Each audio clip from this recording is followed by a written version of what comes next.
करना है। इसी उदारवादी का एक दूसरा नाम है नरम दल। क्या नाम है? नरम।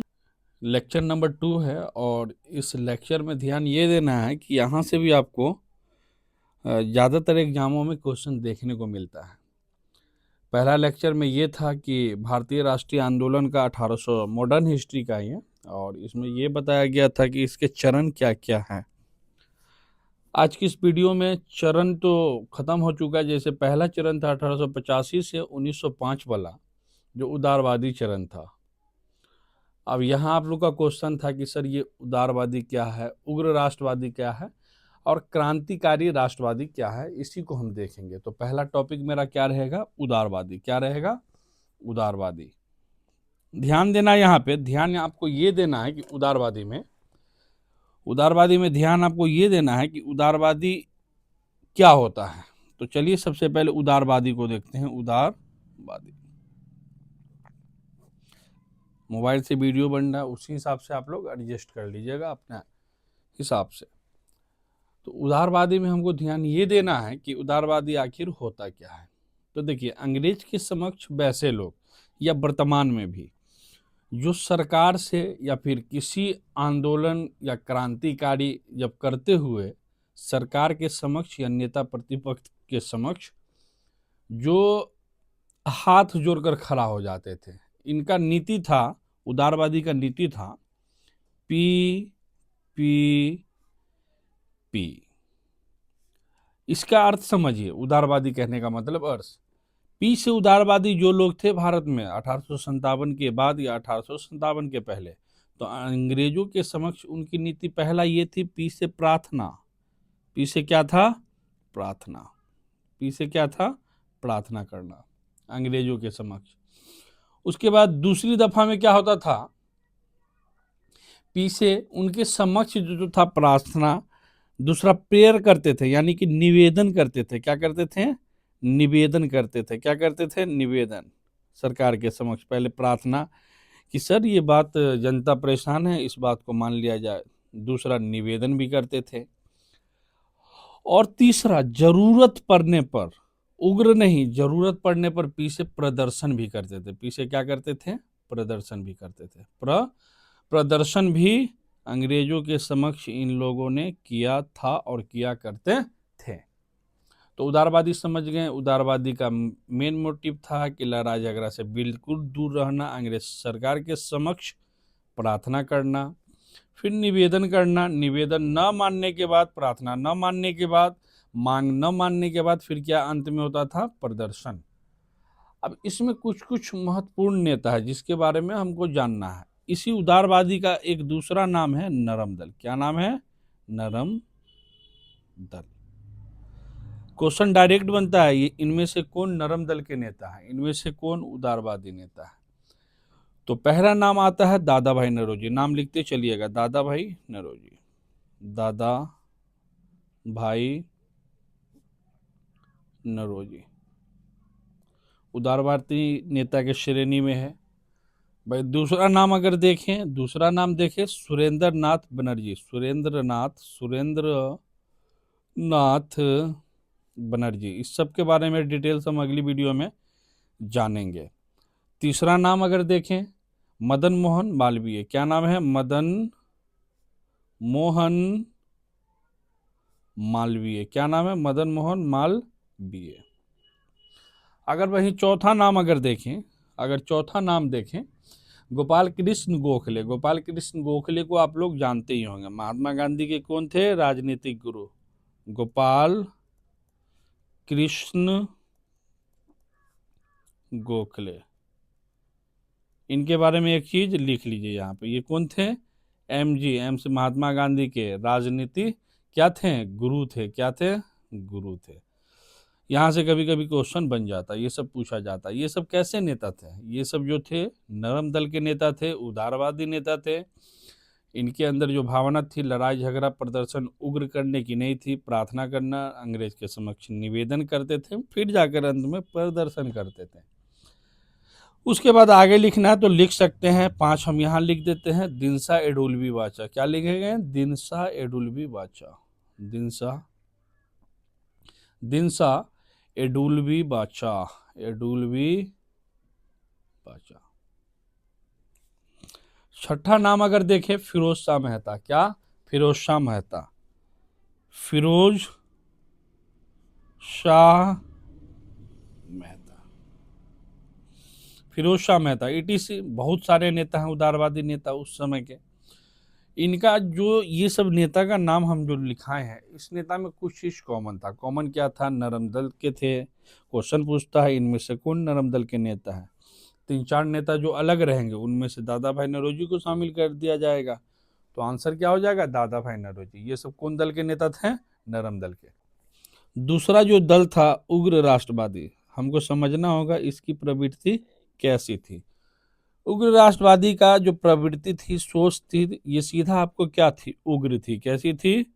उग्र प्रवृत्ति थी। क्वेश्चन पूछ दे सकता है कि उग्र राष्ट्रवादी की प्रवृत्ति कैसी थी? उग्र। जिस तरह से ऊपर हमने देखा कि उदारवादी नेता को हम कौन दल बोलते थे? नरम। अब ये उग्र हैं तो आप समझ सकते हैं कि इनका दल कैसा होगा? गरम। कौन दल के थे ये नेता? गरम दल के ये नेता थे। अब इनकी मुख्य विशेषता थी, कुछ कुछ विशेषता को हम लोग देखते चलते हैं। क्या था इसका विशेषता? पहले बातचीत करते थे। क्या करते थे? बातचीत। किससे? अंग्रेजों से। फिर अपनी मांगों पर चर्चा। मांगों पर क्या करते थे? चर्चा। या फिर इस मांगों का क्या निकालना चाहते थे? समाधान। क्या? समाधान। बातचीत, अपने मांगों पर चर्चा, इन दोनों चीज से अगर नहीं होता तो जरूरत पड़ने पर, कब? जरूरत पड़ने पर हिंसा। जरूरत पड़ने पर हिंसा। लेकिन ऊपर वाला क्या था? प्रदर्शन था। हिंसा उनका माध्यम था ही नहीं। इसीलिए ऊपर वाले जितने नेता थे वो नरम दल के थे, उदारवादी थे। जरूरत पड़ने पर क्या था इनका? हिंसा। अब यहाँ इसको याद रखना काफी आसान है। इसका छोटा सा ट्रिक है, इस ट्रिक को ध्यान में रखिएगा, याद रहेगा। अब ट्रिक क्या है? 4 से 5 नाम काफी फेमस है। बाल, लाल, पाल। बाल से कौन होंगे? बाल गंगाधर तिलक। और लाल से तो आप समझ ही गए होंगे, लाला लाजपत राय। लाला लाजपत राय। तीसरा अगर देखें पाल के बारे में, तो तीसरा बिपिन चंद्र पाल, या फिर कहीं कहीं पे पोल भी रहता, बिपिन चंद्र पोल या पाल। उसके बाद एक और अगर नेता इसमें ऐड करना है चौथे नंबर का, तो आप लिख सकते हैं चौथा नंबर का। वैसे तो काफी हैं जिनका नाम ज्यादा पॉपुलर है उनको। घोष। घोष यानी कि अरविंदो घोष। कौन? अरविंदो घोष। बिंदो घोष। देख लीजिएगा हिंदी इसका, अरविंदो घोष।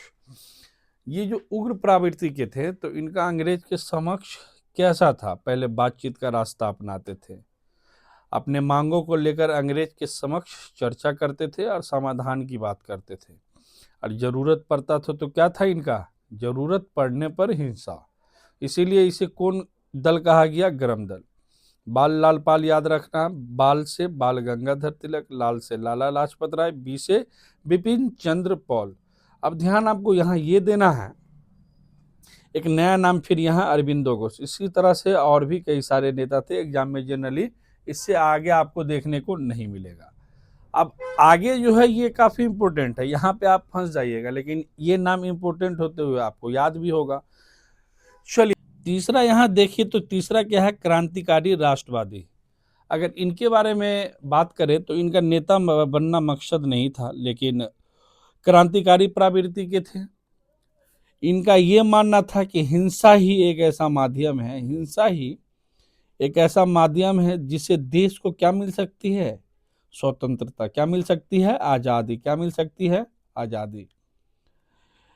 पहले वाले दो नेता थे, उदारवादी और उग्र राष्ट्रवादी, सरकार के समक्ष अपनी मांग रखते थे, प्रार्थना करते थे, निवेदन करते थे, अपने मांगों पे चर्चा करते थे, जरूरत पड़ने पर हिंसा। लेकिन क्रांतिकारी राष्ट्रवादी जो तीसरा पोजीशन के जो ये लोग थे, इनको ना मांग से मतलब है ना कुछ से, सीधा मांग रखते थे और डायरेक्ट हिंसा। इनका मानना ये था कि हिंसा से देश को क्या मिलेगी, आजादी। इस पे हमारे पहले नंबर के हैं भगत सिंह। क्या नाम है, भगत सिंह, इंपोर्टेंट है ये।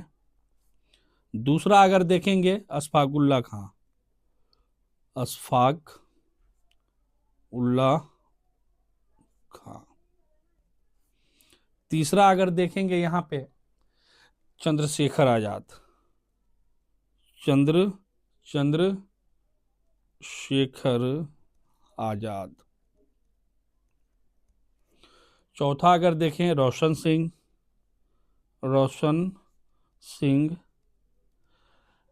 पिछला में जाएंगे मंगल पांडे, काफी लोग हैं, बहुत सारे हैं, समझे, ईटीसी। यहाँ पर हमने अभी तीन तरह का देखा। पहला अगर देखिए शॉर्टकट में इसको रिवीजन मान लेते हैं। देश के आज़ादी के समय में तीन तरह के हमारे देश में नेता देखने को मिले। एक उदारवादी नेता, सरकार के समक्ष क्या करते थे, प्रार्थना, निवेदन, प्रदर्शन। पहले प्रार्थना सरकार से, फिर निवेदन, फिर प्रदर्शन। जनरली इसे हम लोग क्या कहते हैं, नरम दल। क्या कहते हैं, नरम दल कहते हैं। क्या कहते हैं, नरम दल। नेता का नाम है दादा भाई नौरोजी, सुरेंद्र नाथ बनर्जी, मदन मोहन मालवीय, गोपाल कृष्ण गोखले। ये जनरली महात्मा गांधी के राजनीतिक गुरु थे। दिनसा एडुल भी बाचा, फिरोज शाह मेहता, इसी तरह से और भी नेता। ये सब किस दल के थे, उदारवादी नेता थे, नरम दल के थे। फिर अगर आगे की तरफ अगर देखें, दूसरा है उग्र राष्ट्रवादी। इनका प्रवृत्ति कैसा था, उग्र, गरम दल के थे। पहले बातचीत करते थे, समाधान हुआ तो सही, नहीं तो जरूरत पड़ने पे क्या करते थे, हिंसा करते थे। ट्रिक है बाल लाल पाल, एक्स्ट्रा ऐड करना है तो यहाँ पे क्या, घोष ऐड कर दीजिए। बाल से बाल गंगाधर तिलक, लाल से लाला लाजपत राय, बिपिन चंद्र पॉल, घोष अरविंदो घोष। ये कैसे थे, उग्र राष्ट्रवादी या गरम दल। यहाँ से क्वेश्चन बनता है, कैसे बनता है वो हम आपको बताते हैं। तीसरा था क्रांतिकारी राष्ट्रवाद, हिंसा देश के लिए, हिंसा से ही देश को क्या मिलेगी, आज़ादी। और इनका मानना भी कहीं ना कहीं जेन्युइन ही था। इस पर चर्चा बाद में ही करेंगे, पहले क्वेश्चन हम देखें। भगत सिंह, अशफाक उल्लाह खान, चंद्रशेखर आजाद, रोशन सिंह। यहाँ से क्वेश्चन कैसे बनता है ये आपको देखना है। दे देगा इनमें से कौन क्रांतिकारी राष्ट्रवादी नेता थे, इनमें से कौन क्रांतिकारी राष्ट्रवादी नेता थे, ये क्वेश्चन रहेगा। और यहाँ पे तुम आपको दे देगा दादा भाई नौरोजी, पहला ऑप्शन। ऑप्शन नंबर बी दे देगा गोपाल कृष्ण गोखले। ऑप्शन सी दे देगा अरविंदो घोष या बिपिन चंद्र पॉल, लाल दे देगा। और ऑप्शन डी दे देगा भगत सिंह। क्वेश्चन क्या था, क्रांतिकारी राष्ट्रवाद, इसका आंसर क्या होगा, ये होगा। अगर तीन ऑप्शन हो तो कभी कभी इस एग्जाम में आपको दो से ज़्यादा ऑप्शन देखने को मिलता है, तब वहाँ आपको ये ध्यान रखना है, ऐसा क्वेश्चन यहाँ से बना हुआ और बनता है। उम्मीद करते वीडियो हेल्पफुल लगी हो तो शेयर जरूर कर दें।